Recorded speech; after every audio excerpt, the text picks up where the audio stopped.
mujizat serta dalam kamu.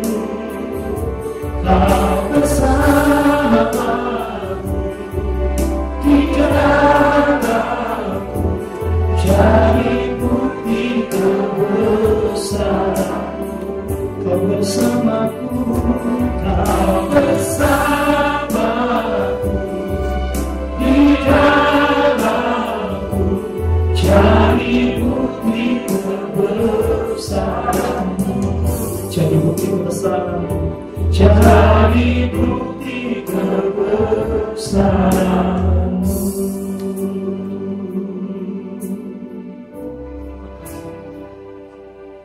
Terima kasih karena Tuhan terus bersama-sama dengan kami, dan terima kasih karena kasih karunia Recording in progress. terus juga berada di dalammu. Sebab sungguh jika bukan karena kuasa Roh Allah yang terus menerus menarik kami berada di dalam Tuhan, kami pasti akan berada di dunia ini. Sebab kecenderungan hati kami yang melenceng daripada Tuhan ini, maka kami bersyukur apabila sampai dengan hari ini Tuhan terus menganugerahkan iman kepada kami semuanya. Tuhan menjagai iman kami, bahkan Tuhan mengaruniakan kepada kami Allah Roh Kudus tinggal dalam hidup kami, itu selalu menginsyafkan kami akan dosa, mengingatkan kami akan semua perintah-perintah Tuhan, dan juga mendorong kami terus untuk kami berkomitmen kepada Tuhan secara pribadi. Bersyukur untuk ibadah ini ya Tuhan, di mana kami juga sudah boleh memuliakan, memuji, menyembah nama Tuhan, bersuka cita di dalam Tuhan melalui pujian yang telah kami naikkan bersama-sama. Tuhan berkati hamba-Mu yang sudah melayani di pujian maupun juga yang memainkan musik. Tuhan memberkati supaya kiranya melalui pelayanan mereka semuanya senantiasa menjadi bagian berkat Tuhan untuk seluruh jemaat-jemaat Tuhan. Dimanapun mereka semuanya melayani, Tuhan menyertai mereka semuanya. Sebentar lagi kami akan diberkati dengan firman-Mu. Kiranya Tuhan buka pikiran hati kami, duduk diam untuk mendengar dan juga memikirkan, meresapi, bahkan juga bersama-sama juga mau berkomitmen untuk menjadi pelaku-pelaku firman Tuhan. Hamba-Mu yang dalam kekurangan dan banyak hal yang perlu ditambahkan, kiranya Tuhan sempurnakan, supaya kiranya pelayanan hamba-Mu ini memuliakan nama Tuhan. Dan sungguh di atas semuanya, kami mau untuk merendahkan diri kami di bawah kebenaran firman Tuhan. Di dalam nama Tuhan Yesus, kita semua yang siap diberkati firman Tuhan, mari bersama-sama berkata amin. Silakan duduk Bapak Ibu. Puji Tuhan, selamat pagi, shalom. Memang ini sudah jam 10 lebih ya, tapi ya semangat saya mengucapkan selamat pagi. Tapi saya percaya sudah semuanya semangat, buktinya banyak yang datang, parkiran sampai penuh sudah. Saya tadi sampai ke sana dulu, lalu balik lagi cari parkiran. Puji Tuhan akhirnya bisa dapat parkiran di lantai 6, jadi saya muter. Oh enggak. Jadi saya agak sebelah sana, tapi puji Tuhan ada parkiran yang teduh, puji Tuhan. Anyway, Bapak Ibu yang dikasih Tuhan, pagi ini saya tidak membawa tab saya secara khusus, walaupun saya bawa ada di mobil ya. Tapi saya tidak menggunakan tab, dan itu bukti bahwa ada dua hal berarti. Yang pertama, khotbahnya pasti lebih cepat, haleluya. Ada yang ngamen ya, berarti ya sudah tak sampai 15 menit lagi ya. Yang kedua juga kiranya kita tidak terlalu teknis dalam membahas hal-hal yang bersifat theological maupun yang philosophical, tapi saya percaya kita semuanya kalau buka pikiran dan hati kita dipenuhi dengan firman Tuhan, pasti kita semuanya akan diberkati oleh firman Tuhan. Kita akan membuka Alkitab kita di 1 Samuel pasalnya yang ke-17. 1 Samuel pasal yang ke-17. Ini cerita lama Bapak Ibu, kisah yang pasti Bapak Ibu dengar, apalagi kalau Bapak Ibu beruntung sebagai orang Kristen sejak kecil. Itu berarti punya kesempatan banyak untuk mendengarkan khotbah ini setidaknya di sekolah minggu. Kisah tentang Daud dan Goliat ini terkenal sekali. Dalam 1 bulan di sekolah minggu itu kisah Daud dan Goliat bisa dikhotbahkan selama berapa kali? 3 kali minimal gitu. Sisanya soal Yunus di perut ikan gitu. Karena guru sekolah minggu biasanya nggak belajar soal yang lainnya. Tapi enggak, itu zaman dulu ya. Tapi kita pasti juga telah belajar mengenai kisah Daud dan Goliat. Tapi tahukah saudara bahwa di dalam kisah-kisah lama pun, tapi kalau kita membaca ulang, merenungkan ulang dengan terang firman Tuhan, dengan terang Roh Kudus bagi kita pasti bisa mendapatkan hal-hal yang baru juga. Betul ya? Contoh misalnya, saya dulu itu pernah bertanya-tanya Bapak Ibu, kenapa ya kalau kita baca soal kisah Yunus itu kan juga kisah yang terkenal. Kenapa ya waktu Yunus itu berkhotbah di depan orang-orang fasik yang tidak kenal Tuhan? Yang pertama itu, di bangsa yang lebih besar daripada bangsanya Yunus, yaitu Israel. Karena Niniwe itu bangsa yang besar, itu kota yang sangat besar Bapak Ibu. Bahkan dikatakan kalau ada bangsa atau kota yang besar itu ada dua saja waktu di zaman itu, yaitu Niniwe atau Babilonia. Gitu. Jadi itu kota yang sangat besar, sangat luar biasa. Dan dalam konsep perjanjian lama itu, kalau sebuah bangsa itu besar dan menangkan perang, maka dipercaya Tuhan mereka lebih berkuasa daripada Tuhan yang disembah oleh bangsa yang lebih kecil. Nah, kamu saya, gitu. Nah, bangsa Israel itu lebih kecil, jauh lebih kecil dibandingkan dengan Niniwe. Akibatnya apa? Ya, dalam pandangan mereka, Allahnya orang Niniwe pasti lebih kuat, lebih besar daripada Allahnya orang Israel, yaitu Yunus ini. Tapi waktu Yunus berkhotbah di depan mereka, bayangkan, khotbahnya nggak panjang, khotbahnya juga nggak yang teologi luar biasa, nggak ada itu terminologi teologi yang disampaikan. Khotbahnya singkat, dia cuma khotbah begini: kalau kalian tidak bertobat dalam 40 hari lagi, Tuhan akan menunggang balikan Niniwe. Cuma gitu aja. Sudah tahu dampaknya? Wah, seluruh Niniwe bertobat, Bapak. Bahkan raja Niniwe itu turun tahta, kenakan kain kabung, dia serukan untuk berpuasa. Nah, cuma orang-orang Niniwe yang suruh puasa. Bahkan sampai ternak-ternak suruh puasa. Ketakutan mereka karena seruan siapa? Yunus. Khotbahnya singkat. Yunus itu tipe pengkhotbah yang kalau saudara undang di Oikos atau di gereja manapun kayaknya rugi undangnya. Gitu. Karena khotbah melungan tok, yang sanggup bodoh, haleluya itu. Gitu kan. Rugi nih kalau gitu. Tapi dampaknya luar biasa ya, puji Tuhan. Mari silakan duduk. Puji Tuhan, masih ada tempat di depan juga boleh. Masih belum terlambat karena masih belum persembahan. Ya, tentu tidak ada yang suka terlambat, tapi kadang-kadang karena kesibukan ini dan itu, jadi ya kadang-kadang juga macet dan yang lain-lain. Tidak apa-apa. Yang penting tetap berusaha untuk bisa datang ibadah ya, puji Tuhan. Saya tidak terlalu ini Bapak Ibu. Kadang-kadang ada jemaat yang gampang terganggu. Kalau apa? Ada anak kecil, ada ibu-ibu bawa anak kecil, anaknya rewel-rewel. Itu jemaat dulu ambil mencucak. Padahal Bapak Ibu, padahal sungguh ya, saya juga pernah punya anak kecil, Bapak Ibu juga pernah.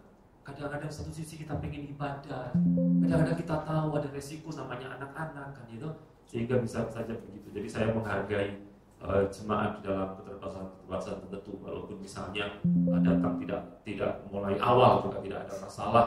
Yang penting besok agak bisa lebih awal kan. Gitu kan kita. Ya haleluya puji Tuhan ya. Iya, saya tadi juga agak terlambat karena tadi lo cari parkiran tadi. Tapi puji Tuhan di lantai masih banyak yang kosong. Anyway, jadi saya tuh bertanya begitu, kenapa ya kok bisa khotbahnya Yunus itu efektif begitu? Saya yang khotbah 45 menit kadang 1 jam tuh kadang nggak ada yang bertobat juga. Yunus itu khotbah cuma begitu, pertobatannya luar biasa. Waduh, saya memikirkan hal itu. Ini khotbah yang atau cerita yang gampang kita sering dengar. Tapi kadang-kadang kalau kita mendalami, memikirkan lagi, betapa banyaknya hal yang bisa saja memberkati kita ketika kita membaca ulang dan diterangi firman Tuhan. Sampai kemudian, saudara, saya baru tahu bahwa ternyata melalui artikel-artikel yang saya baca, lalu kemudian juga banyak sekali buku-buku berkaitan dengan hal itu yang saya baca, saya menemukan ternyata, saya tahu apa yang membuat Yunus berkhotbah dan khotbahnya begitu efektif, bahkan bagi orang Niniwe yang tidak kenal Tuhan, yang bangsanya lebih besar, menganggap bahwa Allah mereka lebih besar. Sudah tahu apa? Dan nanti kapan-kapan takut bahkan kalau saya diundang lagi, ya toh, ya. Supaya saudara penasaran. Nanti kalau tak jawab, saya nggak diundang lagi. Ya, bukan. Jadi ternyata Bapak Ibu, orang Niniwe itu menyembah dewa yang disebut dengan dewa Dagon. Tahu ya Dagon ya? Yang isinya apa itu? Oh itu Dagon ya? Dagon itu bukannya drama Korea itu? Oh drakor itu ya? Masih ada yang ketawa berarti tak terlalu garing lah ya. Jadi Dagon itu apa? Dagon itu sebuah dewa yang separuh ikan, separuh manusia. Itu bentuknya itu separuh ikan, separuh manusia. Dan saudara tahu, satu hewan yang didewakan, yang dihormati adalah ikan besar yang waktu itu hidup di lautan Mediterania. Itu yang dihormati oleh bangsa Hindu, yang dianggap representasi dari apa? Dari ilah mereka, dari dewa mereka. Dan rupanya ternyata ikan besar yang dimaksudkan oleh bangsa itu adalah ikan besar yang telan Yunus, yang kemudian dipakai sebagai grabnya Yunus untuk ngantar Yunus ke Niniwe. Karena kan ikan besar itu telan Yunus lalu muntahkan Yunus di dekat Niniwe. Jadi orang Niniwe tahu orang ini keluar dari ikan besar yang mereka puja-puja sebagai representasi dari dewa mereka. Sehingga mereka berpikirnya begini, loh, dewa kita itu loh, atau ikan yang jadi representasi dewa kita itu aja cuma jadi grepek DE. Berarti Tuhan DE lebih berkuasa daripada Tuhan kita. Terus saya, wah kalau kita tarik mundur secara teologis, kita betul-betul bisa luar biasanya Tuhan ya, bisa kirimkan ikan besar itu untuk telan Yunus, antar dia, supaya rupanya melalui itu bukan hanya membuat Yunusnya bertobat di dalam perut ikan, tapi juga pelayanannya bisa lebih efektif lagi untuk kemuliaan nama Tuhan. Betul ya? Makanya kalau saudara ingin pelayanan semakin diberkati Tuhan, coba suruh telan ikan atau ikan yang kita telan ya. Anyway, baik, kita akan belajar berkaitan dengan hal yang lainnya. Ini hanyalah pendahuluan saja bahwa kisah-kisah yang lama pun, kalau kita mau mendalaminya dan membuka pikiran kita dengan diterangi oleh Roh Kudus, banyak hal yang baru yang bisa kita sama-sama dapatkan. Sama seperti juga kisah Daud dan Goliat yang tidak asing ini, kita akan sama-sama membaca bagian-bagian ini. Dan sekali lagi, kiranya melalui terang firman Tuhan, Allah Roh Kudus menerangi kita semuanya, kita mendapatkan hal-hal yang baru. Judul firman Tuhan hari ini adalah pengalaman bersama dengan Allah. Pengalaman bersama dengan Allah. Kita akan baca di 1 Samuel pasal 17 ayat yang ke-34 sampai dengan yang ke-37. 34 sampai dengan yang ke-37. Dan supaya kita juga mengusir roh ngantuk yang mungkin ada, roh ngantuk lagi. Saya pernah diminta oleh seorang mamanya jemaat. Jadi saya punya teman, dia ini jemaat saya. Lalu kemudian mamanya ini yang ngomong begini, Pak Pendeta, saya minta tolong pas saya pelayanan di rumahnya. Saya minta tolong, saya itu doain gitu loh. Kenapa Hai? Saya itu kalau di gereja ya, itu mesti mau ngantuk. Saya itu ibadah pergi di gereja itu pada khotbah itu mau ngantuk. Nah itu ya, ini maksud tak doa no. Saya mikir, nah gini aja, ada hal-hal yang mungkin kita bisa selesaikan secara ini lebih alamiah gitu. Saya begini, kalau ibadah jam berapa? Pagi. Ayo ke gereja pagi, jam 8, jam 10 itu berangkat ke gereja. Kalau tidak ibadah jam 8 ya jam 10. Jadi tidak pernah yang siang-siang, cuma nggak ngantuk aku teman. Oh iya, nah, kalau gitu Sabtunya, tidurnya lebih awal aja, biar nanti tidak cukup istirahat, tidak ngantuk waktu minggu. Loh saya itu jam 8, setengah 9 harus masuk kamar. Wis tidur, wis siap-siap tidur. Paling jam 9 wis tidur. Loh iya tak? Iya. Bojone sudah di sebelahnya.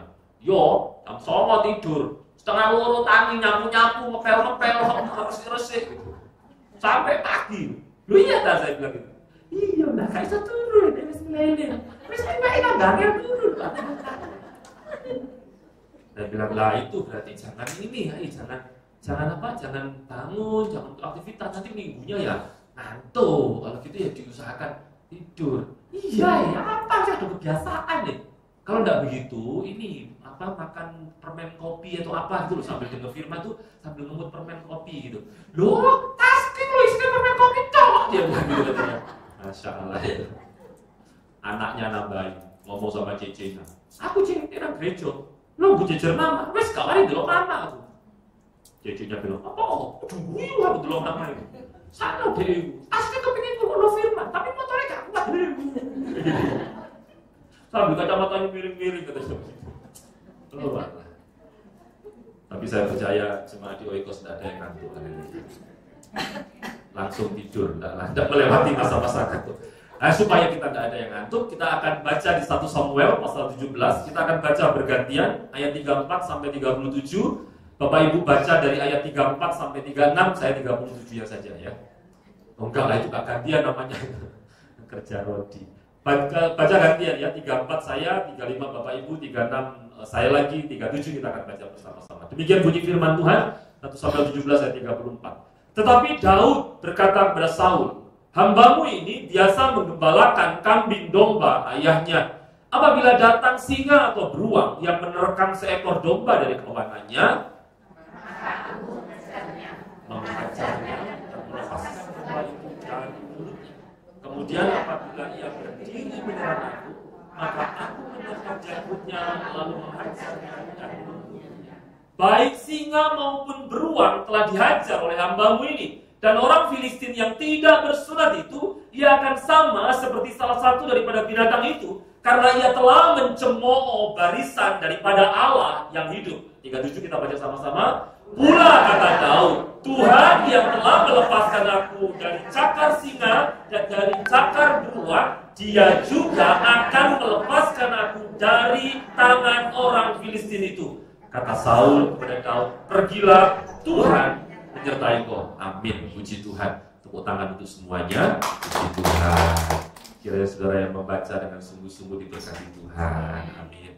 Bapak Ibu yang dikasihi Tuhan, menarik sekali bahwa ini adalah kisah ketika tidak ada orang Israel yang berani berhadapan-hadapan dengan Goliat. Kenapa?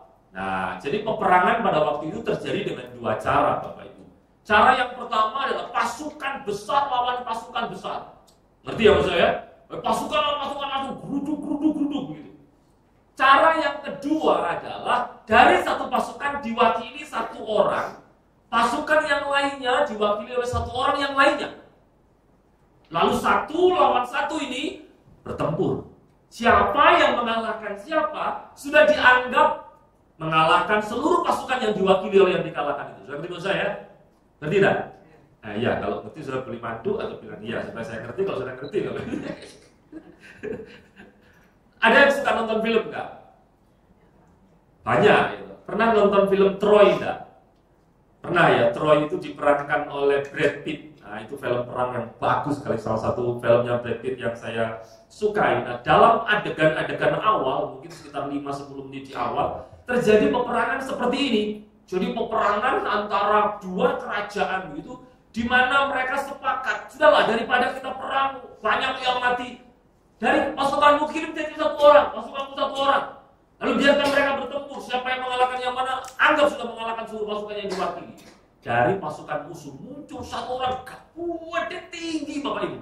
Dari pasukan yang satu ini gak ada yang muncul. Sampai kemudian dipanggillah si Arkilis namanya, yang mewakili pasukan ini. Dia dari Troy gitu. Lalu kemudian maju satu lawan satu, sekali tusuk itu dia lari, lompat tusuk sininya, pakai pedang. 14 sudah itu langsung ini yang gede, dan dianggap sudah memenangkan pertempuran itu. Jadi ada dua cara. Nah yang menarik, dari orang Filistin muncullah siapa? Dari orang Filistin muncul siapa Bapak Ibu? Goliat. Supaya saudara lebih semangat ya.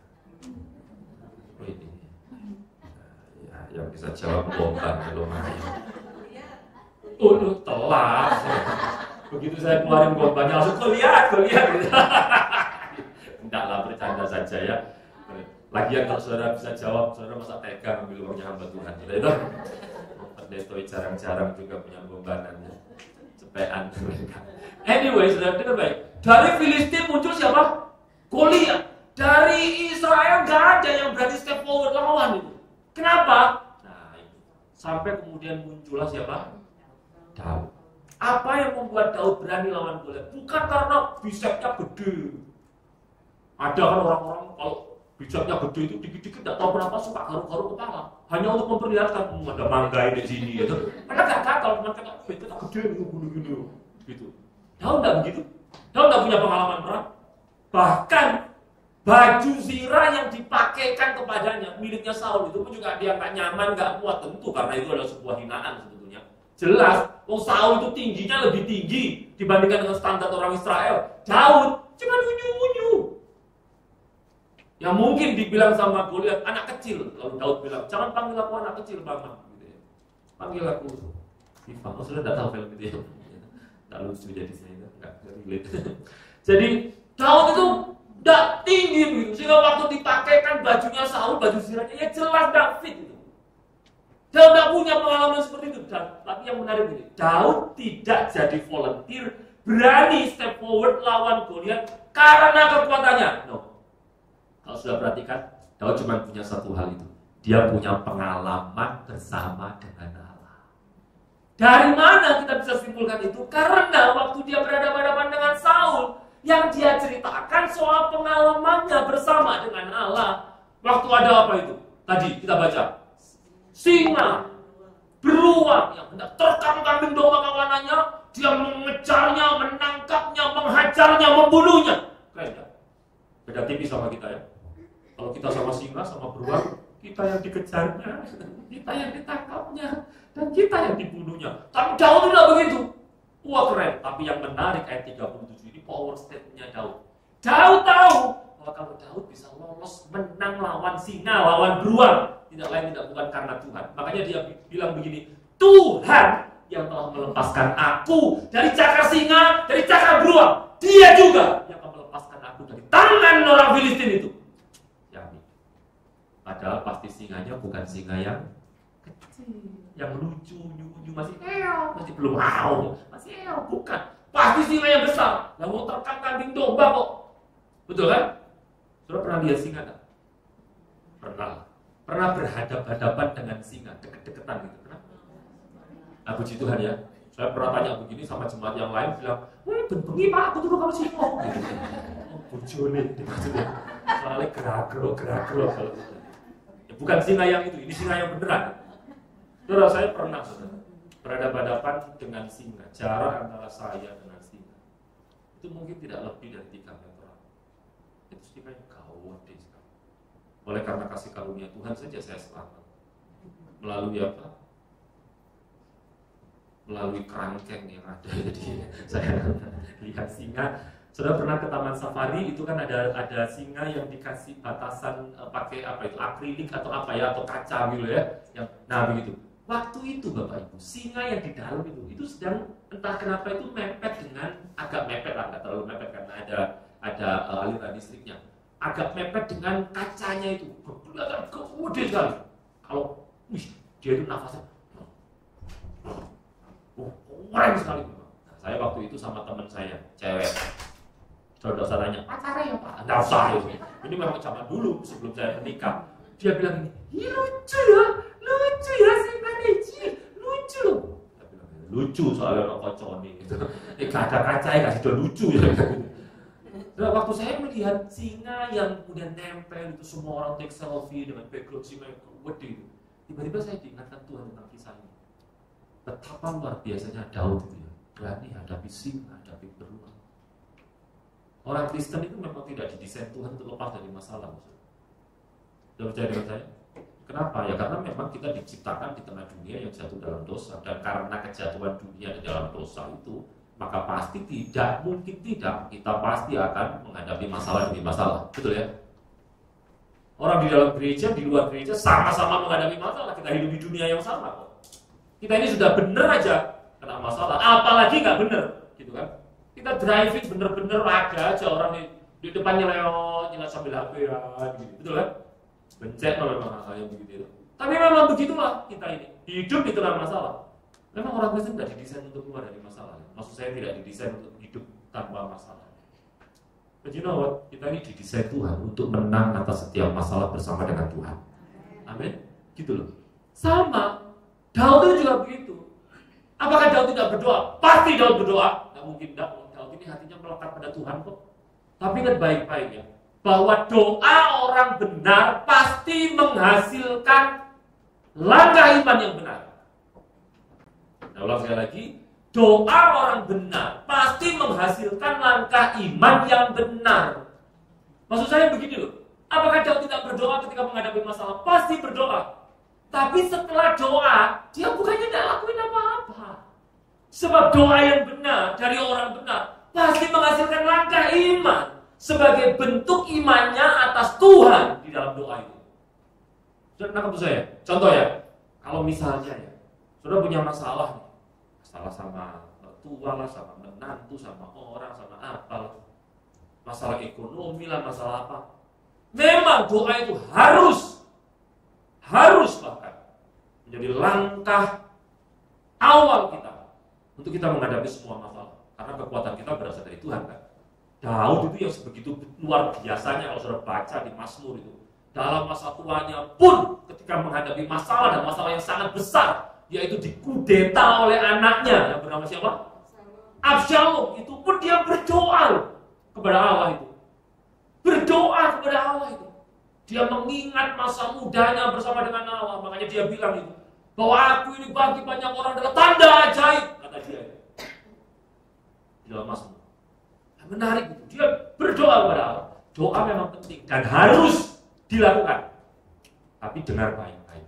Tidak hanya berdoa, masalah tiba-tiba selesai. Kita ini didesain Tuhan untuk berani menghadapi masalah itu bersama dengan Tuhan. Amin. Bayangkan kalau ada singa, ada beruang terkam kambing domba kawanannya, lalu Daudnya cuma begini, Tuhan, tolong Tuhan, tengking singanya, tengking beruangnya. Ya memang beruang singa akan lari setelah makan 4 ekor kambing dombanya itu, diseparakan soal itu. Tidak begitu. Dia pasti berdoa, tapi dia juga menghasilkan langkah iman menghadapi itu, dan dia tahu kalau dia lolos dari itu karena Tuhan yang melepaskan dia. Dan dari pengalaman-pengalaman itulah membuat Daud berani menghadapi tantangannya waktu itu, yaitu siapa? Goliat. Jadi memiliki pengalaman bersama dengan Allah itu penting. Amin, saudara? Nah, apa itu pengalaman? Pengalaman itu menurut beberapa orang adalah sesuatu yang dihasilkan dari sebuah peristiwa yang kita alami dalam kurun waktu tertentu. Contoh misalnya, kalau saudara pengen punya pengalaman main keyboard, ya gampang saja. Duduk di balik keyboard, wedgetan aja. Lihat YouTube, lihat apa, atau belajar dari siapa. Nanti lama-lama dalam kurun waktu tertentu bisa main keyboard. Entah bisanya sampai berapa persen. Nanti maksud saya ya. Nah itu pengalaman. Masa itu kan juga begitu. Dulu gak bisa bedain mana laos, mana jahit, mana kencur itu. Lama-lama ngerti tuh, lama-lama bisa tuh. Oh kunir. Tandanya apa? Ya kalau misalnya dia bisa kuning-kuning, makanya disebut kunir. Oh iya, oke lah. Begitu misalnya itu, lama-lama tahu. Dulu nggak bisa bedain mana apa itu micin, mana garam, mungkin nggak bisa bedain. Istri saya dulu pernah tuh, waktu masak, tiba-tiba di dapur gitu, dia teriak gitu, loh, ya ampun, mateng. Dia bilang gitu. Saya dari kamar, waktu saya baca-baca, langsung lompat keluar. Dan perjalanan saya agak jauh ke dapur karena rumah saya 1,5 hektar itu, jadi itu kalau digabung RW sudah itu. Jadi saya langsung, apa sih? Sorry saya, aku tadi loh. Maksudku itu mau ngambil terasi. Lah kok keliru kopi? Haleluya. Jadi terasi di tempat kami itu memang sudah gorengan dan sudah hancur gitu loh, lembut. Jadi ya agak-agak mirip kopi. Dan rupanya tempatnya terasi, waktu ibu saya datang ke rumah beberapa hari beliau nginep, dibersihin lah dapur rokok, dipindahin. Maksudnya supaya tempatnya itu enak, dipindahin. Jadi yang dulunya itu tempatnya terasi diisi kopi. Haleluya itu.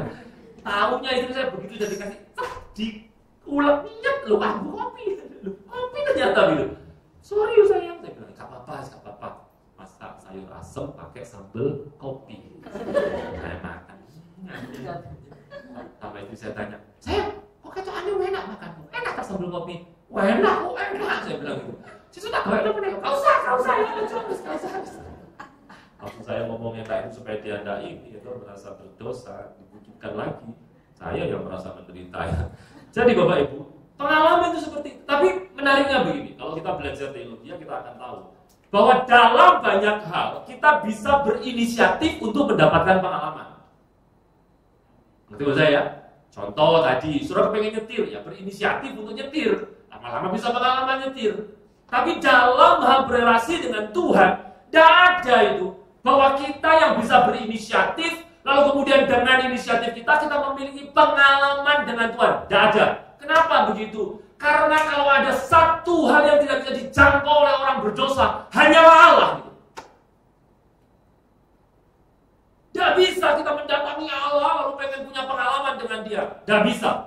Kenapa? Kita ini orang berdosa. Jadi kalau ada orang yang punya pengalaman dengan Allah, tidak lain tidak bukan karena Allah yang telah berinisiatif menyatakan dirinya dan memberikan pengalaman antara dia dengan orang-orang yang dikasihinya. Amin, saudara? Hanya begitu. Tidak bisa berdasarkan inisiatif kita punya pengalaman dengan Tuhan. Ini siapa kita? Jadi kalau kita ini memiliki pengalaman dengan Allah, itu pasti karena Allah yang telah berinisiatif untuk memberikan pengalaman dengan kita. Dan kabar baiknya, sebagai anak-anak Tuhan, Tuhan itu pasti memberikan pengalaman bersama dengan dia kepada kita, gerejanya itu, anak-anaknya. Tidak ada orang tua yang tidak pengen punya supaya anaknya itu memiliki pengalaman bersama dengan dia. Betul ya? Dan itu inisiatif orang tua pasti. Dan kita ini pasti punya pengalaman-pengalaman dengan dia. Apa itu? Gampang. Contoh misalnya, waktu kita mau berangkat, aku tak budal di Oikos selama gak enak nanti ditanyain terus sama Bu Linda di WA terus. Kata-kata sih. Iya, sorry, jangan di sana. Ya gitu ya. Misalnya, tidak ada yang begitu ya. Saudara pasti inisiatif sendiri luar biasa. Oh, puji Tuhan. Misalnya, saudara pengen datang ke Oikos, lalu kemudian pas mau datang itu, aduh ada aja, tadi bangun pagi gak apa-apa, mari mandi mau berangkat, iso kepala nyut. Ya apa ya, aku sampai Bu Linda, gak enak ya. Wis, aduh ya aku tak doain Tuhan, kalau nama Tuhan Yesus berkati supaya sembuh tidak pusing lagi. Begitu saudara amin, langsung hilang kepalanya. Enggak sakit kepalanya itu. Nah itu pengalaman bersama dengan Allah. Nah maksud saya, hal kecil, hal sepele. Bagaimana Tuhan menyembuhkan, Tuhan menolong saudara. Amin. Tuhan menyembuhkan anak saudara yang sakit, cucu atau itu pengalaman-pengalaman dengan Allah. Gitu loh. Itu diberikan oleh Allah. Karena Allah itu memang memberikan pengalamannya setidaknya kepada 3 golongan orang. Yang pertama tentu anak-anak Tuhan ya. Tujuannya apa? Supaya imannya lebih kuat. Oke? Supaya imannya lebih kuat, supaya semakin mengenal Allah, semakin mengerti kehendaknya. Yang kedua, Tuhan itu juga memberikan pengalaman kepada orang yang dulu tidak mengenal dia, diberi pengalaman dengan dia, supaya kemudian percaya kepada dia. Oke? Siapa contohnya?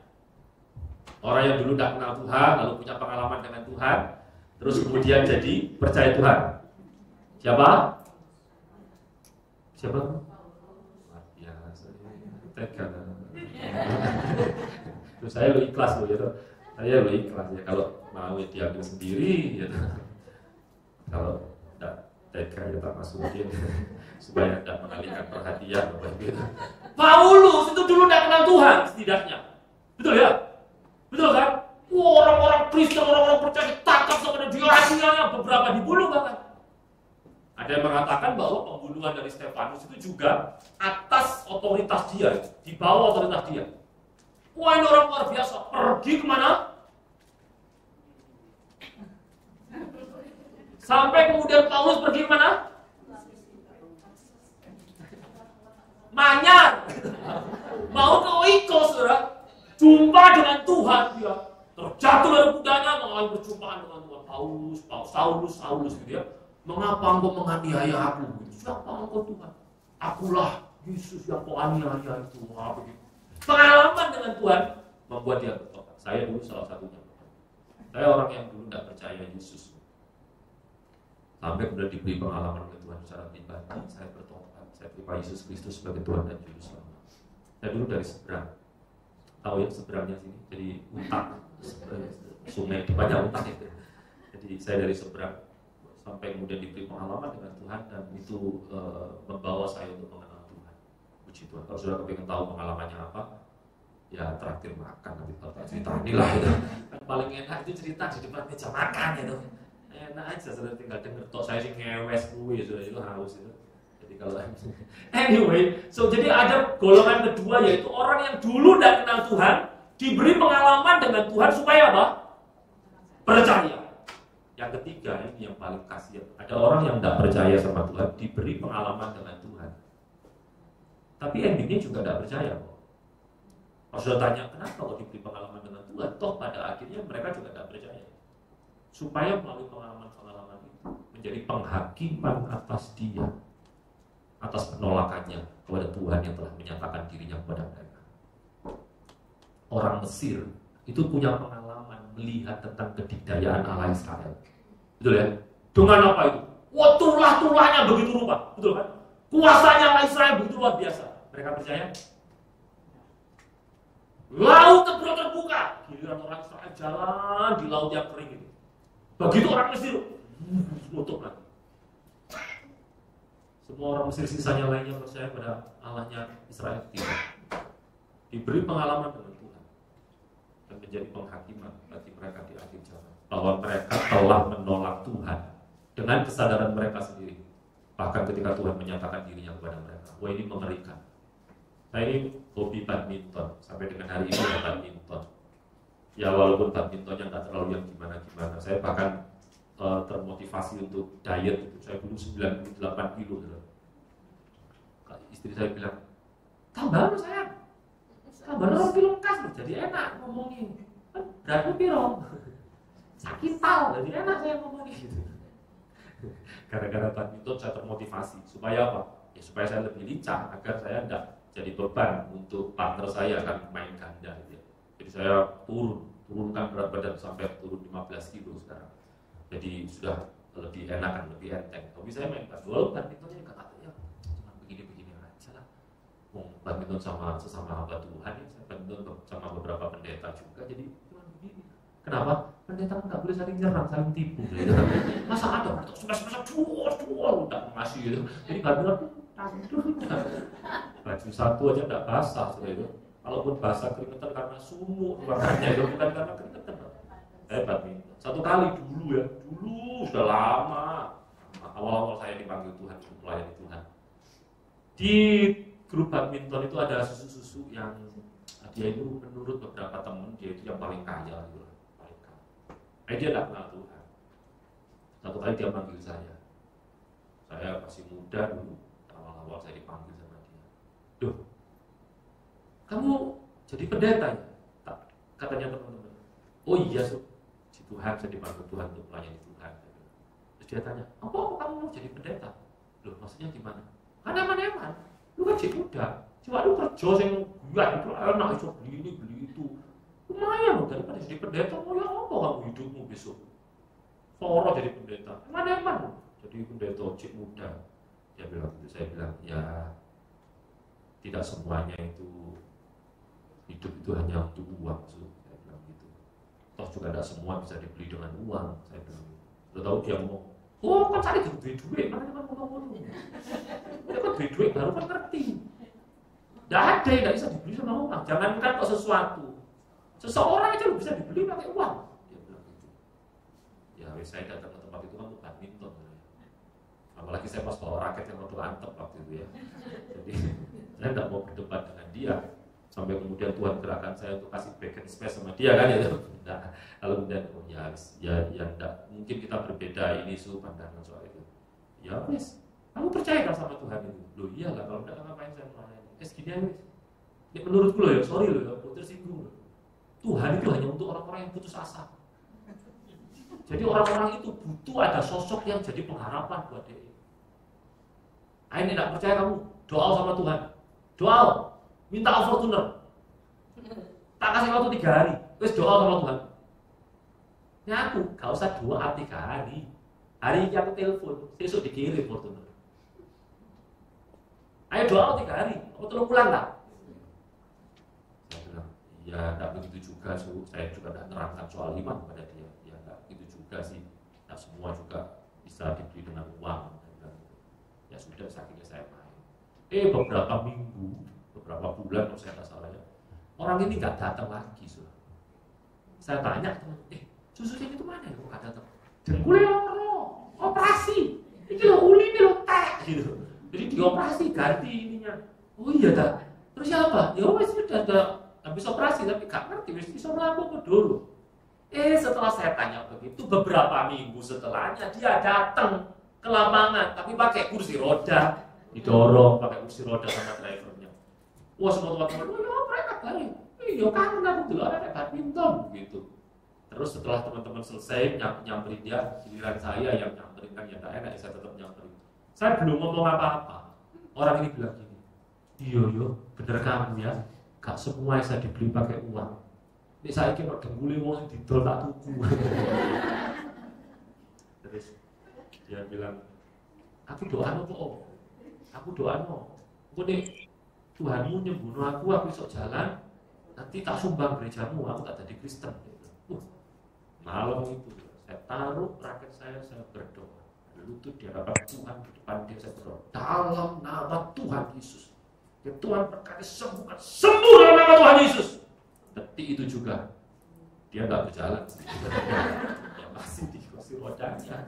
Enggak, tapi kemudian beberapa waktu berikutnya dia terapi dan akhirnya dia sembuh. Ya pokoknya dia sudah bisa berjalan. Saya tanya sama teman-teman, katanya sudah, wis iso jalan-jalan kok. Tapi ojek gak iso lari-lari, katanya masih sakit-sakit juga, mungkin masih perlu terapi. Nah saya telepon sama dia. Saya punya nomor teleponnya, di grup ada nomor teleponnya. Saya tanya, so gimana kabarnya? Sudah bisa jalan? Iya, wes sudah jalan. Dikit-dikit ya bilang gitu. Oh, gak iso badminton ya? Iya, belum bisa badminton. Terus saya ngomong, ingat gak dulu janjinya? Kalau sudah bisa jalan katanya mau ke gereja. Dan tahu dia ngomong apa? Masa aku tahu ngomong ngono. Tapi ini sudah menerima kebaikan Tuhan, dia bisa berjalan. Tapi kadang-kadang memang ada yang seperti itu. Orang-orang yang telah dinyatakan kuasa Allah, tapi tetap menolak Allah. Dan itu sangat bahaya, karena itu akan jadi apa? Jadi penghakiman bagi mereka. Tapi kita bersyukur, kita termasuk bagian dari anak-anak Tuhan yang diberi pengalaman oleh Tuhan, tujuan untuk menguatkan kita semuanya. Nah kembali ke Daud ini begitu, diberi pengalaman oleh Tuhan. Tujuannya untuk menguatkan dia. Makanya penting, ini yang nomor 1, menjadikan pengalaman bersama Allah sebagai reminder tentang apa? Kesanggupan Allah menolong kita. Apa itu reminder? Reminder itu sesuatu yang bisa kita pakai untuk mengingatkan kita terus bahwa Tuhan yang dahulu tolong saya, hari ini sampai kapanpun pasti juga sanggup menolong saya. Harus begitu. Pengalaman bersama dengan Tuhan yang lalu itu tidak boleh hanya disaksikan. Puji Tuhan, saudara, haleluya, pujiku balik nang omah, puji Tuhan. Dia bisa melepaskan itu, bebek gombel dilepas sama dia. Malah kemarin dia pulang itu, berikan saya berlian, haleluya. Sampai bingung kesaksian apa pamer gitu. Bukan, tidak boleh hanya begitu. Boleh disaksikan tentu saja, harus bahkan. Tapi selain daripada itu harus terus diingat-ingat. Amin, sudah. Harus terus diingat-ingat bahwa Tuhan itu pernah tolong saya begini loh. Jadi waktu ke depan kita menghadapi tantangan, kita mengingat tentang pengalaman kita yang lalu bersama dengan Tuhan itu. Harus begitu. Berapa banyak orang yang dulu kayaknya ditolong Tuhan semangat, begitu ada masalah yang baru, dia down lagi.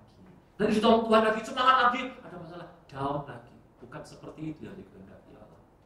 Yang dikehendaki Allah adalah supaya melalui pertolongannya kita mengenal dia, mengingat kesanggupannya juga untuk menopang hidup kita. Makanya Daud itu ciamis loh. Dikasih pengalaman sama Tuhan, lolos dari cakar singa, cakar beruang, dipakai sebagai kekuatan untuk dia menghadapi Goliat.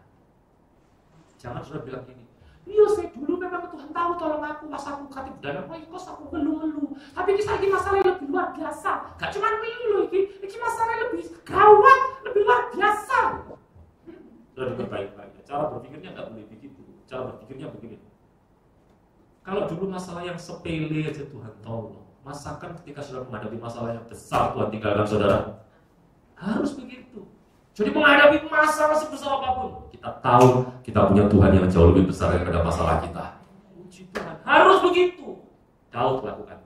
Bagaimana dengan saudara? Saya ini punya pengalaman ditolong Tuhan dan tidak akan pernah saya lupakan. Itu menjadi kekuatan saya. Saya sering ceritakan. Saya sakit usus buntu, tidak punya uang sama sekali. Uang saya cuma sampai enggo, tidak cukup buat operasi. Operasi usus buntu. Tarik benangnya nggak cukup sampai enggo. Apalagi kalau benangnya gede, benang bol tambah gitu. Bayangkan, 350.000. Operasi waktu itu 12 jutaan di Adi Usada, sekitar segitu. Uang mana itu? Tuhan tolong begitu.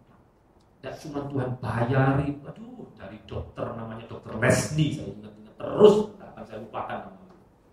Bilang, Bapak ini kerja di gereja kan? Enggak dong, saya tidak kerja di gereja, saya pelayanan di gereja. Dokter tahu dari mana? Oh, dari teman, dari suster-suster, katanya Bapak ini orang gereja. Iya dong, saya pelayanan di gereja. Tapi saya tidak baca-baca melas loh. Biasanya kan orang gereja, ayolah dok, diskon dok, suntikan lo saudara marah, begitu kan. Biasanya kan begitu, beli kain gitu. Ini lo kain Natalan, kalau diskon itu kain Tuhan. Atas nama Tuhan jangan murah-murah. Jadi saya tidak baca-baca melas. Udah tahu dokter itu bilang ini, Pak, jangan tersinggung ya Pak. Boleh enggak Pak? Kalau biaya anestesi, semua yang di meja operasi dan obat-obat itu biasanya bayar, boleh enggak Pak?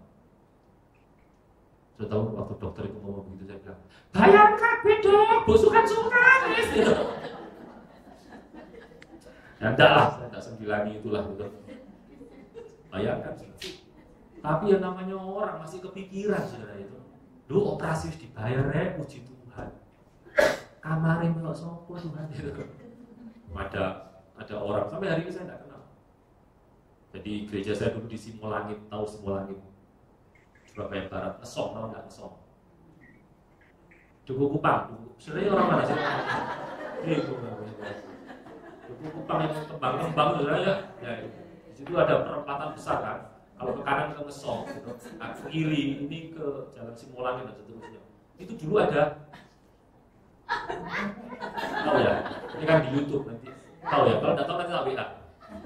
Ada tempat ibadah di sini. Nah, orang ini, salah satu jemaahnya ini bisa dia kalau keluar dari tempat ibadah itu, ya dia langsung ke kiri, langsung jalan Duku Kupang besar itu sudah. Dia enggak muter dulu, melewati Simolangit, melewati gereja saya, muter lagi, melewati lagi. Tiba-tiba dia berhenti, ngomong sama teman-teman saya ketok itu. Pak, sorry Pak, saya kok melewati gereja kok kayak adikku kayak apa gitu ya, kok saya kepingin membantu ya, dia bilang gitu. Apa yang bisa saya bantu ya? Apa kalian butuh beras gitu? Kenapa? Teman-teman saya wajahnya kayak orang-orang makan gitu, ditawarin beras. Ya, enggak Pak, kami enggak butuh beras, kami memang sedang doa, ada teman kami yang sedang operasi begini. Oh iya Kak, siapa namanya? Pasiennya siapa namanya? Di mana? Saya sampai sehari ini enggak tahu. Dia telepon dan akhirnya dibayar gitu. Bayangkan Tuhan Ciami ya. Bukan cuma itu, teman-teman gereja datang semua, teman-teman PD datang semua, doain dan puji Tuhan tidak cuma doain, saudara ngasihin aku juga, haleluya itu. Jadi saya itu masuk bawa uang 350.000, kalau belas pulang bawa uang hampir 6 juta. Ciami. Saya sampai bilang begini sama Tuhan, Tuhan yang ngerti cuan begini, tolong ulang bisa sakit kan? Harus lumayan. Teman-teman di rumah sakit pulang bawa uang. Gara-gara pengalaman itu, saya jadi tahu siapa Allah yang memelihara saya. Itu awal-awal saya pelayanan, bener. Saya pelayanan dulu tidur di kursi begini, persis kursi begini. Mereknya Elven, atau ini mereknya apa? Mereknya Elven. Elven itu gajah itu, kelihatannya bodoh, empuk, agak tipis. Lu saya tidur malam perawat tuh ibu, biak begitu. Sama pendeta-pendeta yang tidur di gereja katanya, apa? Mimpimu ketinggian soalnya. Enak waktu kasur dalam hati itu. Saya waktu itu ngosek kamar mandi, bersihin kabel-kabel, simbal, ngelapis senar hitam. Itu yang saya lakukan. Benar saya. Padahal saya waktu itu sudah pernah punya pekerjaan waktu Tuhan panggil. Tapi dengan baik-baik, dengan pengalaman itu, saya tahu siapa pemelihara saya. Bukan orang, bukan manusia. Makanya saya sekarang itu kalau berrelasi dengan orang, saya tidak pernah peduli dengan latar belakangnya. Mau dia kaya, mau dia seperti apa, toh saya juga tidak punya agenda dengan kekayaannya. Saya justru menghargai orang itu kalau orang itu cinta Tuhan. Kalau dia cinta Tuhan, saya bisa hormat luar biasa. Kalau kaya, metesek, mekedel, saya tidak habis sama sekali. Saya tidak punya agenda dengan kekayaan, berteman saja secara pribadi. Saya tahu siapa pemelihara saya, Allah. Pengalaman itu membuat saya berani menghadapi tantangan-tantangan apapun. Mau menikah Bapak Ibu, aduh uang terbatas. Saya tanya istri saya, kan duit tabungan piro? 12 juta. Tabunganmu berapa? Dia tanya. Podoy, matang ya. Bayangkan, tapi Tuhan tolong begitu Pak, saya bilang kita doa aja. Saya tidak ngomong sama siapapun. Tuhan tolong Bapak Ibu beneran. Nanti kapan-kapan tak ceritanya. Anyway, pengalaman-pengalaman dengan Tuhan itu harus jadi kekuatan kita menghadapi tantangan kita. Amin. Caranya kita terus ingat itu. Dulu pernah ditolong Tuhan apa? Ingat itu. Makanya lagu ingat kasihnya. Oh itu luar biasa. Benar. Yang kedua, yang terus itu juga kita pahami. Waktu kita punya pengalaman dengan Tuhan, pengalaman dengan Tuhan itu akan menyadarkan kita tentang siapa diri kita di hadapan Allah. Saya ulang sekali lagi ya. Waktu kita punya pengalaman bersama dengan Tuhan, harusnya menyadarkan kita tentang siapa diri kita itu di hadapan Allah. Maksud saya apa? Kalau saudara perhatikan di ayat 36, ini ada satu kata yang mungkin tadi terlewat. Coba lihat di ayat 36. Baik singa maupun beruang telah dihajar oleh hambamu ini, dan orang Filistin yang tidak bersunat itu omongannya Daud. Ia akan sama seperti salah satu daripada binatang itu karena ia telah mencemooh barisan daripada Allah yang hidup. Saudara pernah tahu enggak? Atau pernah bertanya enggak kira-kira? Dari mana Daud tahu ya kalau Goliat belum sunat? Lalu saya punya anak rohani namanya Vincent, anak ini pintar sekali. Pintar sekali. Saya kenal dia sejak dia kelas 3 SD. Sekarang sudah lulus kuliah, dia dapat scholarship di overseas, kuliah di luar negeri dan sudah lulus. Puji Tuhan, anak ini cinta Tuhan luar biasa. Waduh, kelas 3 SD itu kalau nyembah Tuhan luar biasa. Sampai Tuhan beri aku panjang umur, saya ingin tahu anak ini mau jadi apa. Cintanya sama Tuhan luar biasa. Tidak mau di sekolah minggu, sukanya ibadah umum. Saya tanya Vincent, kenapa gak di Sunday School? Gak enak, Petra. Di Sunday School itu lupa banyak buat anak kecil-kecil. Loh, dia kelas 3 gitu. Tapi maunya kalau saya ngomong sama dia, jelasin firman, jelasin teologi, dia itu saya nyawantong. Pertanyaan luar biasa. Loh Petra, tahu nggak kenapa? Kok di sini disebut bumi itu belum berbentuk dan kosong?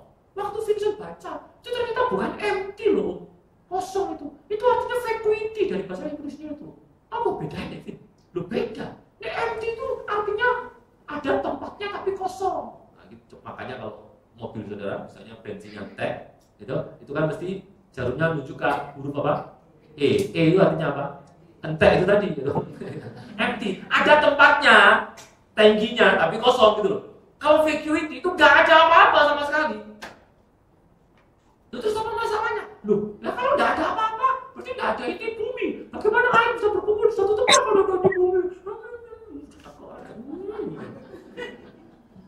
Mamanya itu bilang gini, Pak Petra tolong ya Pak, kalau Vincent tanya-tanya apa-apa di firman, dia telepon Pak Petra ya, saya nggak bisa jawab ya Pak, gitu mamanya.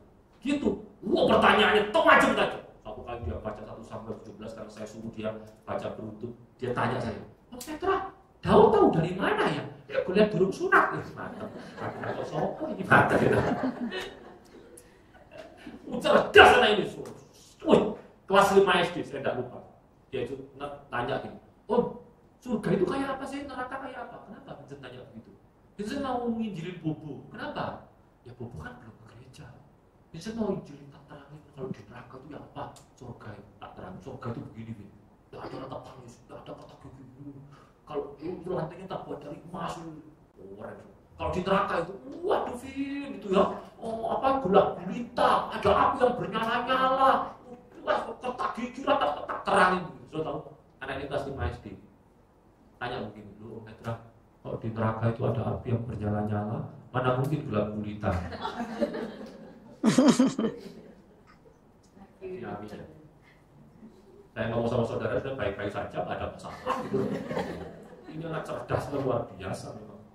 Nah, puji Tuhan saya belajar firman, jadi saya bisa terangkan. Maksud saya apa? Pernahkah kita berpikir dari mana Daud? Daud memang tidak tahu. Daud juga tidak pernah datang begini. Enggak. Saya tanya sama Vincent. Vincent pernah tanya sama yang lain tidak soal Daud itu sama Goliat yang sunat itu? Nanya sih sama Mami. Terus kata Mami apa? Kata Mami, ya gak tahu Vin, mungkin mereka sebelum perang satu toilet sama-sama mungkin pernah. Enggak lah. Tapi Daud tahu pasti Goliat memang tidak bersunat. Kenapa? Karena sunat waktu itu hanyalah dilakukan oleh Abraham dan keturunannya sebagai tanda perjanjian berkat dengan Allah. Coba lihat Kejadian pasal 17. Kejadian pasal 17. Puji Tuhan. Kejadian pasal 17 ayat yang ke-9. Perhatikan baik. Kejadian 17 ayat 9. Lagi firman Allah kepada Abraham, dari pihakmu engkau harus memegang perjanjianku, engkau dan keturunanmu turun-temurun. Inilah perjanjianku yang harus kau pegang, perjanjian antara aku dan kamu serta keturunanmu, yaitu setiap laki-laki di antara kamu harus apa? Disunat. Haruslah dikelap kulit katanya, dan itulah akan menjadi tanda perjanjian antara aku dan kamu. Jadi sunat memang hanya dilakukan oleh Abraham dan keturunannya, orang-orang yang percaya oleh Allah. Tapi yang sedang dimaksudkan Daud bukan soal sunatnya. Yang sedang dimaksudkan Daud adalah begini, aku ini keturunan Abraham, aku orang bersunat, aku berarti juga adalah keturunan orang-orang yang berhak menerima janji-janji berkat Tuhan kepada Abraham dan keturunannya.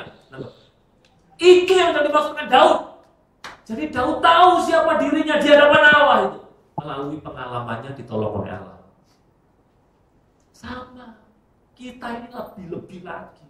Kita harus tahu siapa kita di hadapan Allah. Memang kita tidak punya value apa-apa, Bapak Ibu.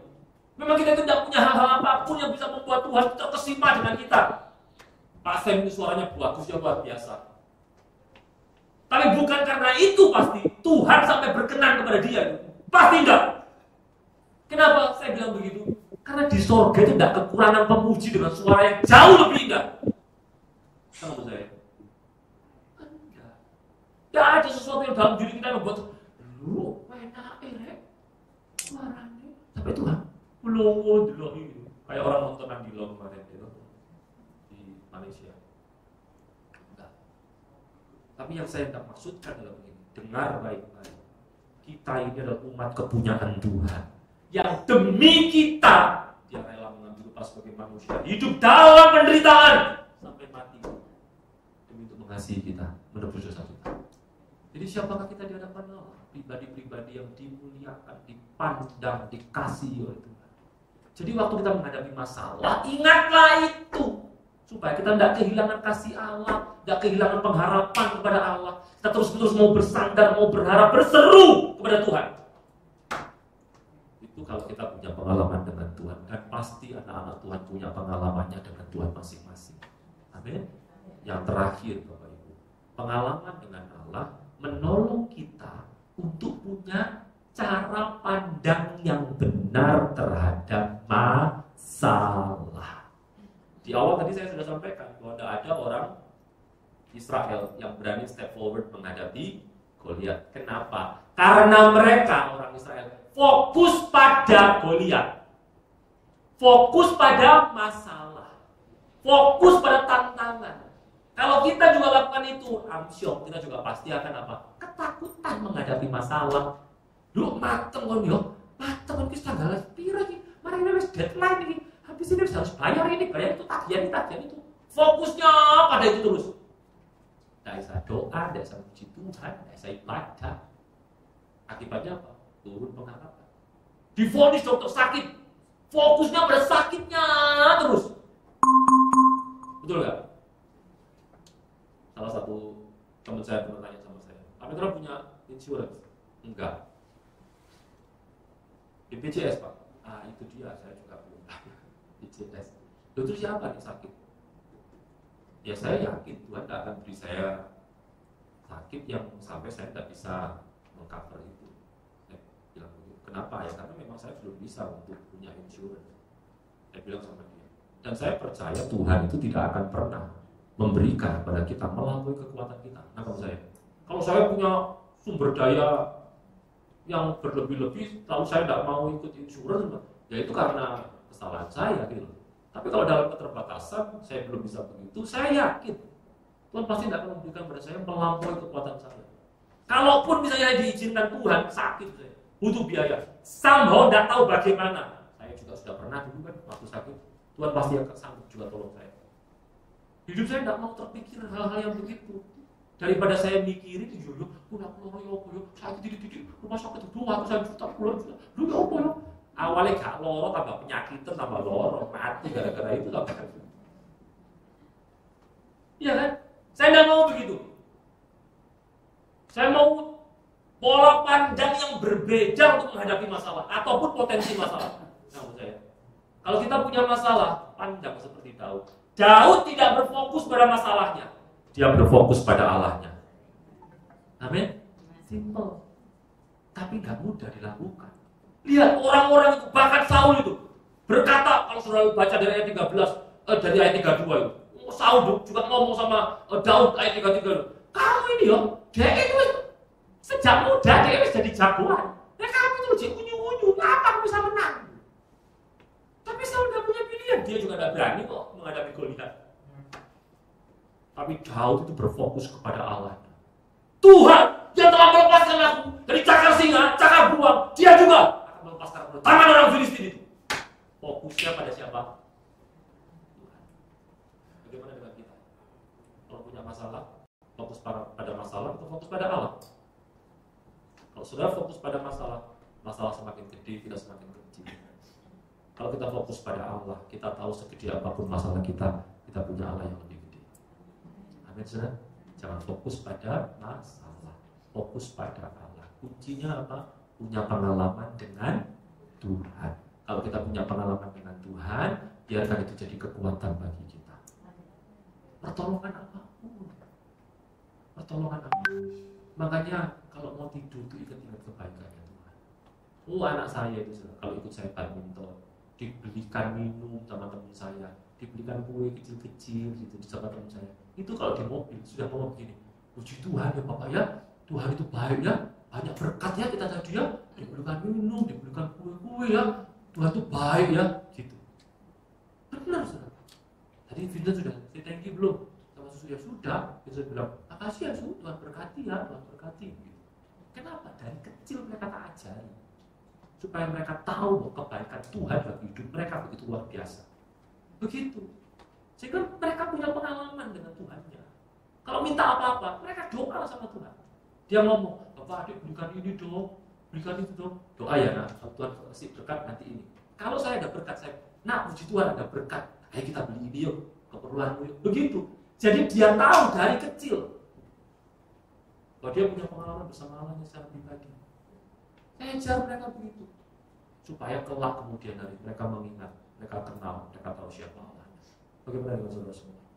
Jangan gunakan pengalaman-pengalaman yang diberikan kepada Allah hanya sebagai memori saja, tapi harus sebagai reminder, menguatkan kita di tengah persoalan apapun. Biarkan masalah-masalah yang ada justru mendewasakan kita, bukan melemahkan kita. Kita tidak didesain Tuhan untuk tidak ada masalah kok, nggak mungkin. Tapi kita didesain Tuhan untuk mengatasi semua masalah bersama dengan Tuhan. Ingat baik-baik.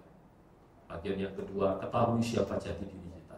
Kita ini anak-anak Tuhan, orang-orang yang dikasih Tuhan, biji mata Allah. Bahkan tak mungkin Tuhan tidak menopang kita. Jangan berfokus pada masalah lebih besar daripada fokus kita kepada Allah. Tuhan kiranya memberkati kita semuanya. Amin. Tundukkan kepala dan kita akan berdoa. Terima kasih. Mengucap syukur oleh karena kebaikan Tuhan dalam kehidupan kami semuanya. Bahwa setiap kami boleh diberkati Tuhan dengan pengalaman secara pribadi dengan Tuhan. Terima kasih untuk setiap pengalaman-pengalaman kasih Tuhan yang boleh kami ingat di dalam kehidupan kami sehari-hari.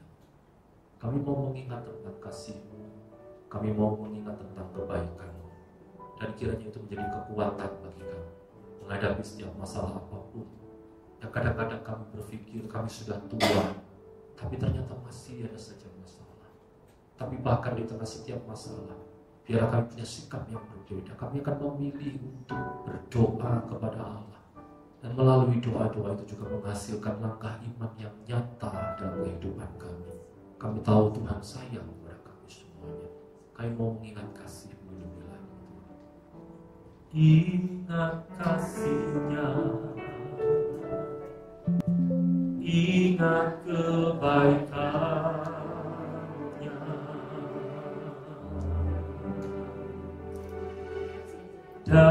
anugerahnya selamatkanku.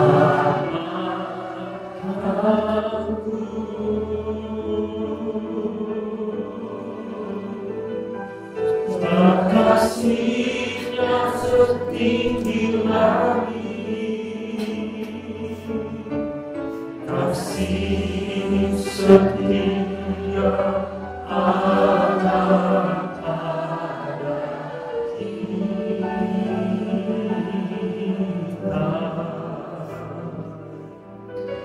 Besar kasih Allah pada kita.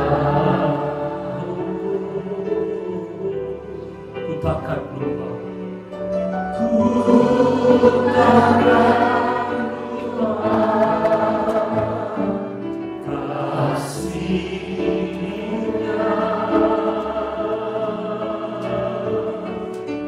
Ku takkan lupa anugerahnya yang berluka, yang berluka.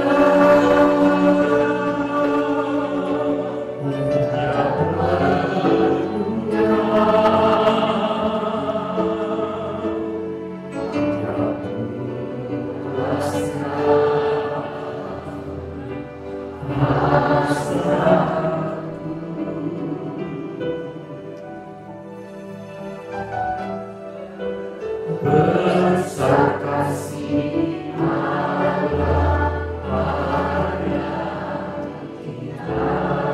Besar kasih Allah, besar kasih Allah pada kita. Syukur kami kepadamu ya Tuhan, oleh karena pengalaman demi pengalaman yang Tuhan berikan bagi kami boleh semakin tahu betapa kasih Tuhan pada hidup kami semuanya. Sungguh kami bersyukur kami dilayakkan Tuhan memiliki pengalaman pribadi dengan Tuhan, sehingga melalui pengalaman itu kami semakin mengenal pribadi-Mu, kami semakin mengerti pribadi-Mu, mengenal sifat-sifat-Mu, dan kiranya kami membangun semua pengalaman itu juga sesuai dengan kebenaran firman Allah. Sebab sungguh itulah yang menjadi dasar pengenalan dan pengalaman kami akan Tuhan. Setiap pengalaman-pengalaman apapun, biar kami kembali pada kebenaran firman Tuhan. Kami mau belajar Tuhan melalui kebenaran firman. Kami mau berdoa supaya kiranya melalui pengalaman-pengalaman yang Tuhan berikan bagi kami, membuat kami memiliki reminder untuk kami mengingat kebaikan Tuhan yang kami pakai untuk menghadapi tantangan kami, membuat kami semakin tahu bahwa Tuhan mengasihi kami dan membantu kami, menolong kami untuk kami lebih berfokus kepada Allah dibanding kepada masalah. Terima kasih Tuhan, berkat Tuhan menaungi kami semuanya, dan melalui kebenaran firman ini boleh menguatkan dan mengingatkan kami semua. Dalam nama Tuhan Yesus kami berdoa dan mengucap syukur. Haleluya.